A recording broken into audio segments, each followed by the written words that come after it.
বাংলাদেশের সর্বশেষ গুরুত্বপূর্ণ আপডেট সংবাদে আপনাকে স্বাগত। শুরুতেই সংবাদ শিরোনাম, পরে বিস্তারিত।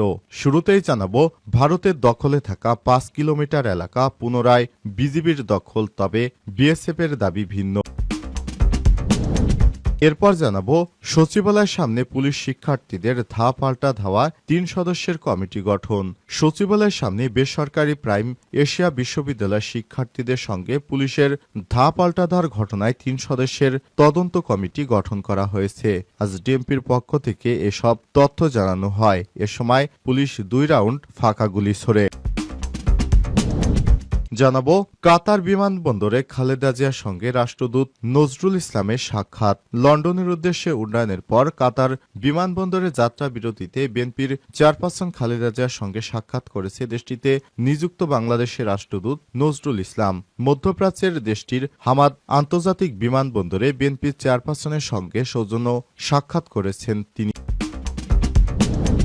এদিকে ট্রেনের ধাক্কায় ২ টুকরো হয়ে ছিটকে পড়ল সারবোঝাই ট্রাক। জামালপুরের সরিষাবাড়ীতে ট্রেনের সঙ্গে ধাক্কায় সারবোঝাই একটি ট্রাক ২ টুকরো হয়ে নদীতে পড়েছে।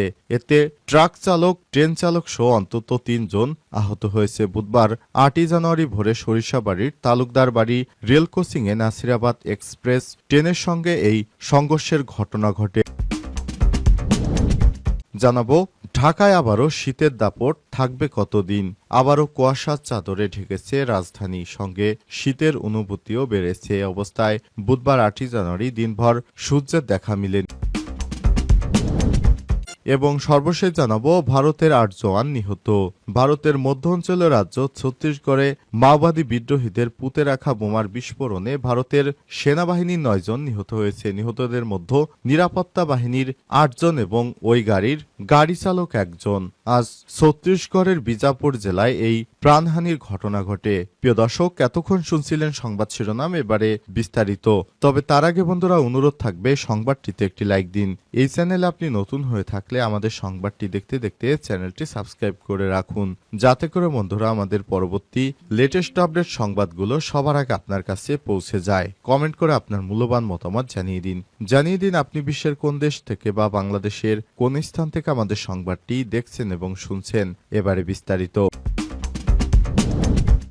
ভারতের দখলে থাকা ৫ কিলোমিটার এলাকা পুনরায় বিজিবির উদ্ধার, তবে বিএসএফের ভিন্ন দাবি। স্বৈরাচারী শেখ হাসিনা সরকারের পতনের পর দিল্লির সঙ্গে ঢাকার সম্পর্কের দূরত্ব বেড়েছে।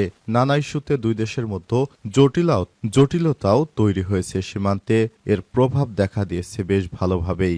এসবের মাঝেই ভারতের দখলে থাকা সীমান্ত এলাকায় বাংলাদেশের ৫ কিলোমিটার জায়গা পুনরুদ্ধার করেছে border guard of Bangladesh BGB. তবে খবরটিকে ভিত্তিহীন বলে দাবি করেছে ভারতীয় প্রতিরক্ষা বাহিনী বিএসএফ। মঙ্গলবার ৭ই জানুয়ারি রাতে এক প্রতিবেদনে সব তথ্য জানিয়েছে দেশটির জাতীয় বার্তা সংস্থা পিটিআই বলছে, বাংলাদেশের সীমান্তিরক্ষী বাহিনী বিজিবি আন্তর্জাতিক সীমান্ত বরাবর ভারতের অন্তর্গত ৫ কিলোমিটার জমির নিয়ন্ত্রণ নিয়েছে। এমন প্রতিবেদনকে ভিত্তিহীন এবং দায়িত্বজ্ঞানহীন বলে মঙ্গলবার প্রত্যাখ্যান করেছে বিএসএফ। এক বিবৃতিতে বিএসএফ এর সাউথ বেঙ্গল ফ্রন্টিয়ার বলেছেন, বাংলাদেশি সংবাদ মাধ্যমের একটি অংশে প্রকাশিত এই ধরনের প্রতিবেদনে সত্য যোগ্যতার অভাব রয়েছে।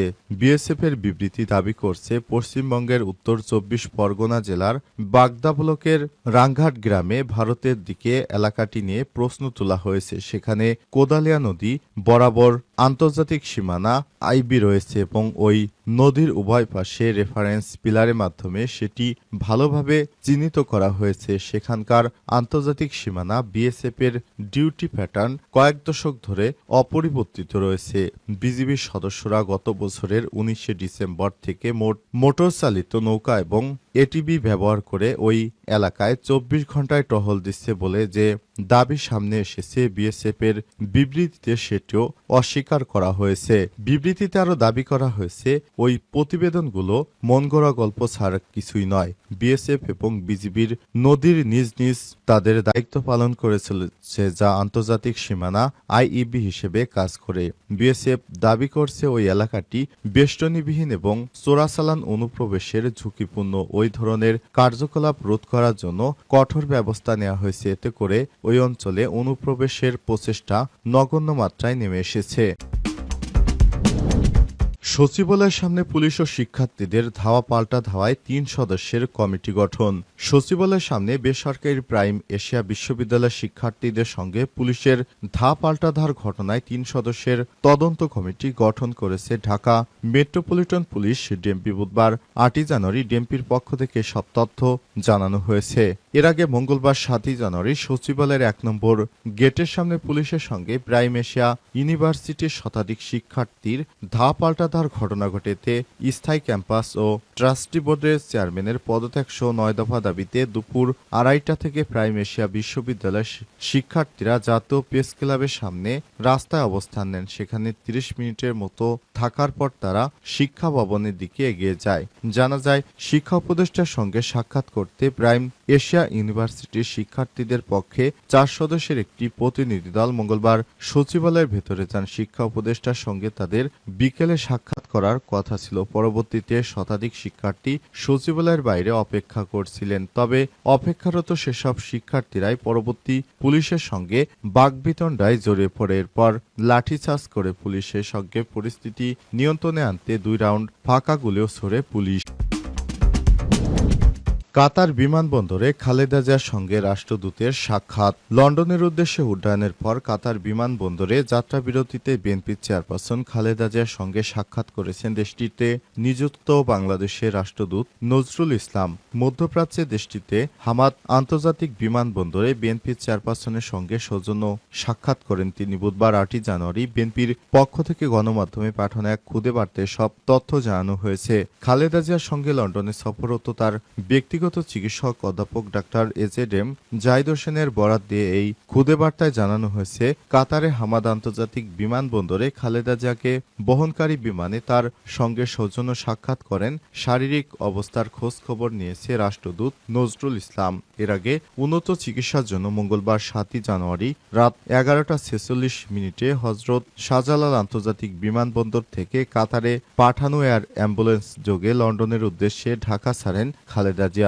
বিএনপি চেয়ারপারসনের সঙ্গে তার মেডিকেল বোর্ডের ৬ সদস্য রয়েছে। তারা হলেন অধ্যাপক শাহাবুদ্দিন তালুকদার, অধ্যাপক FM সিদ্দিক, অধ্যাপক নুরুদ্দিন আহমেদ, ডাক্তার জাফর ইকবাল, অধ্যাপক এজেডএম জাহিদ হোসেন ও ডাক্তার মোহাম্মদ আল মামুন। এছাড়াও খালেদা জিয়ার সঙ্গে তার ছোট ছেলে আরাফাত রহমানের স্ত্রী সৈয়দা শারমিলা রহমান সিথি, বিএনপির উপদেষ্টা পরিষদের সদস্য এনামুল হক চৌধুরী, নির্বাহী কমিটির সদস্য তাবিত আওয়াল, একান্ত সচিব ABM আব্দুস সাত্তার, ব্যক্তিগত সহকারী Masudur Rahman, protocol officer SM Parvez এবং গৃহকর্মী ফাতিমা বেগম ও রূপা শিকদার রয়েছে। মঙ্গলবার রাত ৮টার দিকে গুলশানের বাসা ফিরোজা থেকে বিমানবন্দরের উদ্দেশ্যে রওনা দেন বিএনপি চেয়ারপারসন।